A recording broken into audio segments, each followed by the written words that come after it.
ಬದಲಿಗೆ ಮಾನವನ ದುಃಖದ ನಿವಾರಣೆಯ ಬಗ್ಗೆಯೇ ಹೆಚ್ಚು ಹೇಳುತ್ತಿದ್ದರು.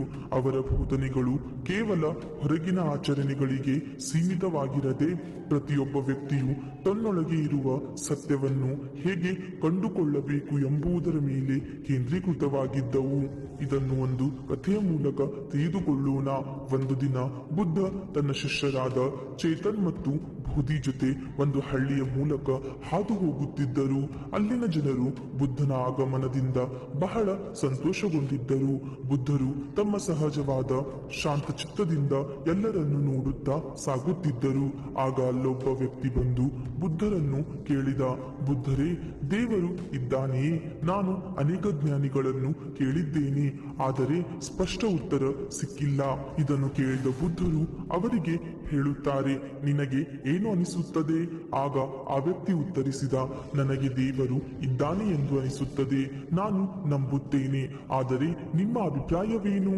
ಆಗ ಬುದ್ಧರು ನಗುತ್ತಾ ಆಳವಾದ ದೃಷ್ಟಿಕೋನದಿಂದ ಹೇಳುತ್ತಾರೆ, ನಿನಗೆ ಸಂಪೂರ್ಣವಾಗಿ ತಪ್ಪು ಅನಿಸುತ್ತದೆ. ಈ ಅಸ್ತಿತ್ವದಲ್ಲಿ ದೇವರು ಎಂಬುದು ಇಲ್ಲವೇ ಇಲ್ಲ ಎಂದು ಹೇಳುತ್ತಾರೆ. ಆಗ ಆ ಮನುಷ್ಯ ಆಶ್ಚರ್ಯದಿಂದ ಕೈಮುಗಿದು ಹೊರಟು ಹೋದ. ಅವನ ಮುಖದಲ್ಲಿ ಒಂದು ರೀತಿಯ ಅಸಮಾಧಾನವಿತ್ತು, ಆದರೆ ಬುದ್ಧರ ಮಾತಿನ ಆಳವನ್ನು ಅವನು ಅರಿಯಲಿಲ್ಲ.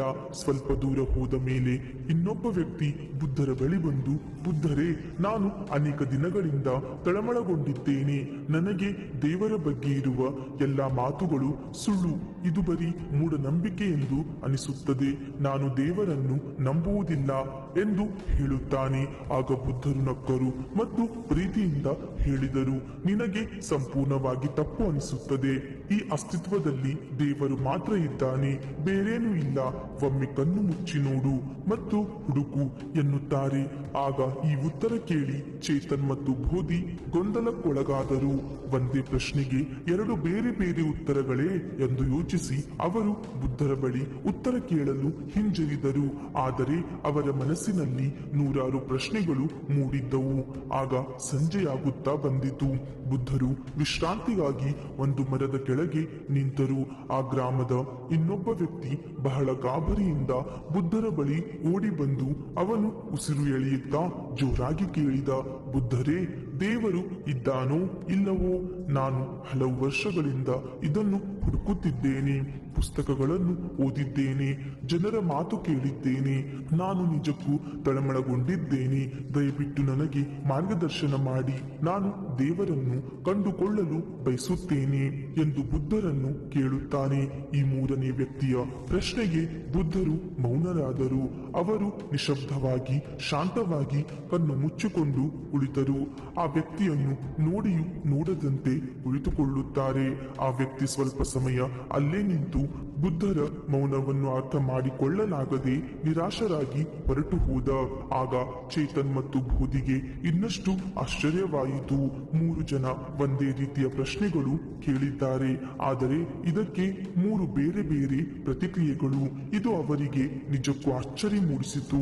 ಮತ್ತು ಆ ಮನುಷ್ಯ ಹೋದ ನಂತರ ಚೇತನ್ ತನ್ನನ್ನು ತಾನು ತಡೆಯಲಾಗದೆ ಬುದ್ಧರನ್ನು ಕೇಳಿದ, ಭಗವಾನ್, ಬೆಳಿಗ್ಗೆ ಮೊದಲನೇ ವ್ಯಕ್ತಿ ಬಂದು ಕೇಳಿದಾಗ ನೀವು ದೇವರು ಇಲ್ಲವೆಂದು ಹೇಳಿದ್ದೀರಿ.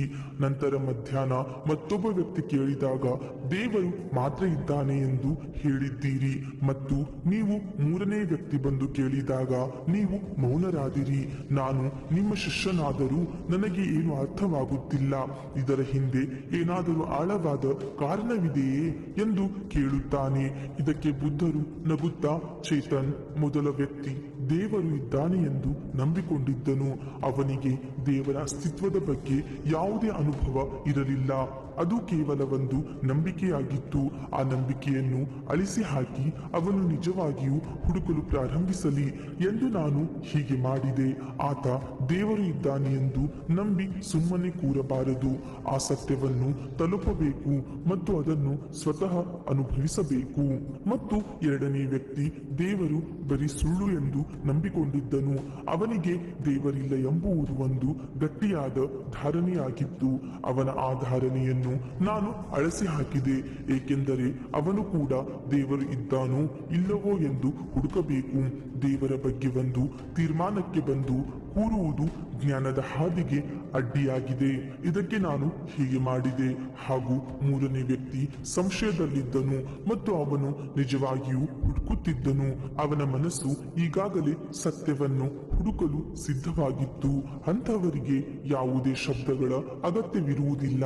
ಹಾಗಾಗಿ ಆತನಿಗೆ ನಾನು ಮೌನವಾಗಿದ್ದೆ. ಅವನಿಗೆ ಮೌನವೇ ಸರಿಯಾದ ಉತ್ತರವಾಗಿತ್ತು, ಏಕೆಂದರೆ ಅವನಿಗೆ ಬೇರೆ ಯಾವ ಉತ್ತರವೂ ಬೇಕಾಗಿರಲಿಲ್ಲ. ಅವನು ಹುಡುಕುತ್ತಿದ್ದನು. ಅವನಿಗೆ ಪದಗಳು ಬೇಕಾಗಿರಲಿಲ್ಲ, ಆಳವಾದ ಶಾಂತಿಯ ಅನುಭವ ಬೇಕಿತ್ತು ಎಂದು ಹೇಳುತ್ತಾರೆ. ಸ್ವಲ್ಪ ಸಮಯದ ನಂತರ ಶಿಷ್ಯ ಬೋಧಿ ಬುದ್ಧರಿಗೆ ಕೇಳಿದ, ಬುದ್ಧರೇ, ನನಗೆ ದೇವರ ಬಗ್ಗೆ ನಿಮ್ಮಿಂದಲೇ ಕೇಳಬೇಕು. ದಯವಿಟ್ಟು ನೇರವಾಗಿ